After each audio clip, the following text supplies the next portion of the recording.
A simple scrubbing with detergent and water can neutralize radioactive contamination. The film treats nuclear fallout like a spilled soda, ignoring the fact that radiation can linger for decades.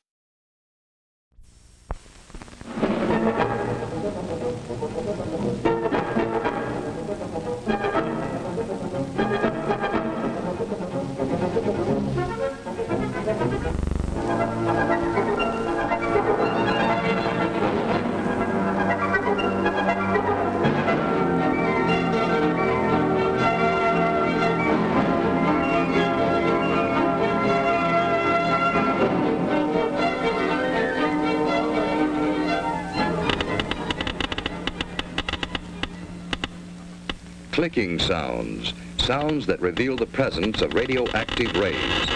The instrument, a Geiger counter, is converting radioactivity into sounds we can hear. This radioactivity is coming from a small piece of radioactive material inside this plastic cylinder. The small amount of radioactivity coming from the cylinder is harmless. The luminous dial on this watch also gives off radioactive rays, which we hear on the Geiger counter. Even when there's no radioactive material near, the Geiger counter continues to click. We don't get enough cosmic radiation, as if the sky's daily shower of atomic debris isn't the same fallout that shelters were built to survive. Today, atomic scientists produce radioactivity in large amounts. Radioactivity and radioactive materials have many peacetime uses. But we know, too, that they can be used harmfully, as in a... The chance of your being hurt by an atomic bomb is slight. A basement and a clipboard are all it takes, as if heat and radiation were optional hazards. You must know how to protect yourself. To protect yourself, you have to know what the bomb does. Besides blast, there's radioactivity and heat. Can we protect ourselves from these? These children are protected. Concrete walls help stop radioactivity. Any wall stops the heat. The heat scorches the house, but does not harm the children. Any solid gives some protection. The thicker it is, the better. We have the national defenses to intercept... Every community employee is ready to help you, as if a nurse could shield a city from fallout or a lineman could deflect a mushroom cloud. So is your family, each member of it. And in your community, every doctor, fireman, every policeman and nurse, every lineman and operator, every civil defense worker, in fact, every community employee is ready to help you if you need him. So your community is prepared for emergencies and ready to help other communities.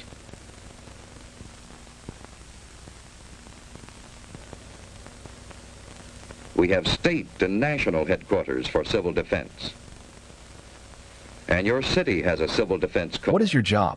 Citizens are expected to organize survival teams, as if a clipboard could stop a shockwave. System of defense. Yes, we have the equipment and the people for an effective team. But, like any team, it can win only when everyone knows his job and does it well. What is your job? Look for cover, the nearest cover. A school desk against a multi-megaton blast. Duck in cover isn't preparation. It's a grim charade of control. Look for cover, the nearest cover. Don't try to make it home unless home is the nearest place to go. Don't hesitate. Find cover.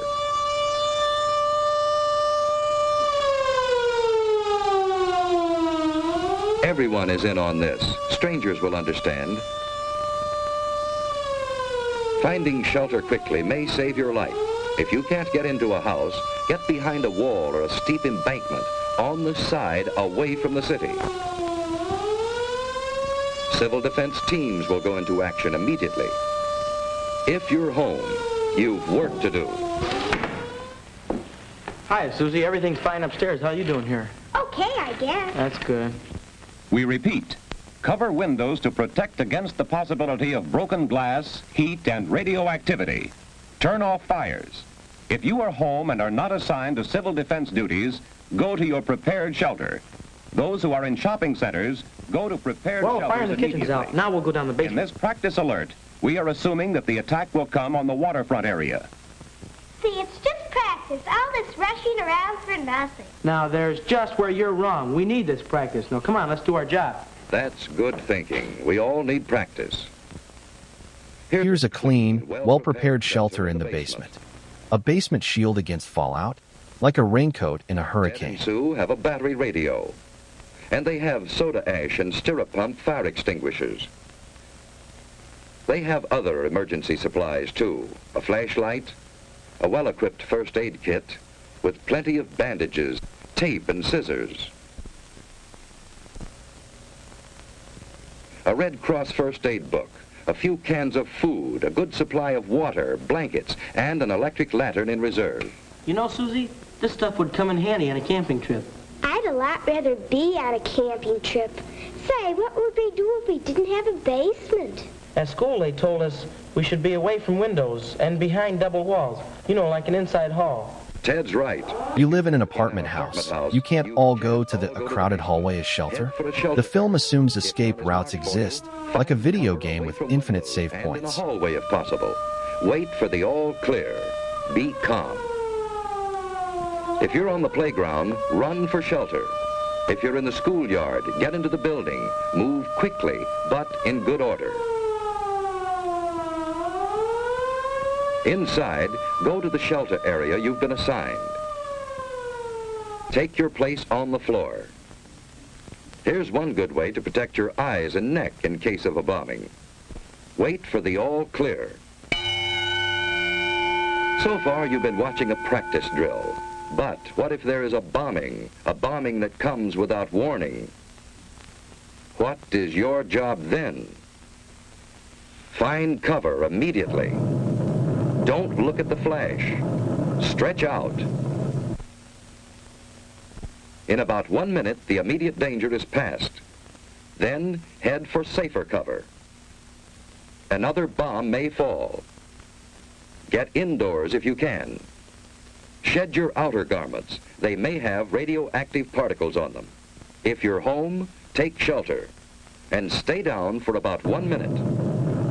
By then, the danger from radioactivity, heat, and blast have passed. Protect your eyes and neck. Let's get things shut up. Sue found shelter under her bed.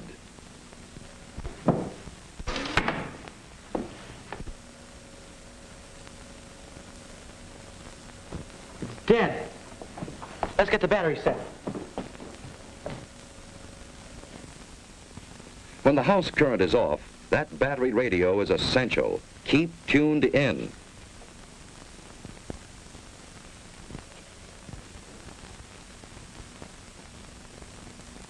The airburst of 3:01 p.m. was zeroed on Union Station.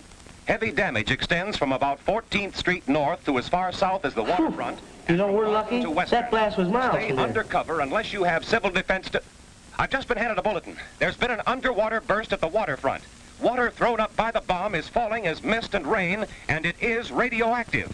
Avoid this radioactive mist and What rain. does he mean which the by wind is blowing south from the river. radioactive mist? All According to what Dad said, the radioactivity gets into the mist and rain. And if the mist or rain gets on you, it's apt to make you very sick. I'd scrub thoroughly with a detergent and water, as if soap could wash away fallout that lingers for decades, seeping into soil and bones. Don't drink tap water. It may be contaminated. Ted and Sue are waiting for the all clear.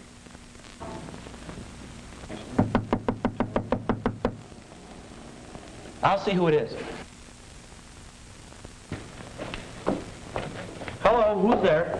It's your block warden, Mr. Carlson. What's my name, Mr. Carlson? Hello, Ted. Hello. Ted, this is Mr. Franklin, our radiological monitor. He's here to check for any radioactivity. I saw your mother down the shopping center. She's fine. Well, there's no damage here. No, it's been very good here.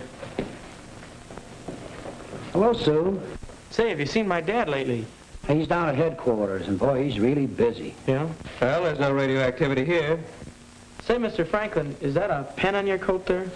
Oh, no, that's a dosimeter. A dosimeter? Well, what's a dosimeter?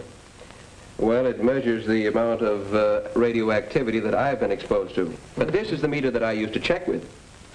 Say, Mr. Carlson, is there anything I can do outside to help? No, Ted, everything is under control.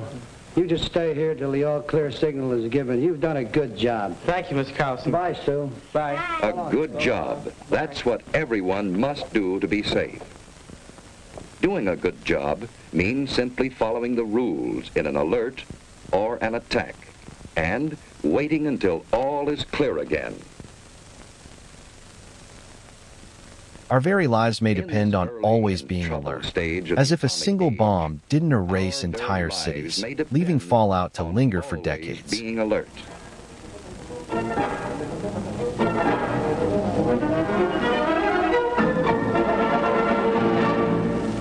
If finding cover is crucial for survival, what happens to those in high-rise buildings where escape is impossible?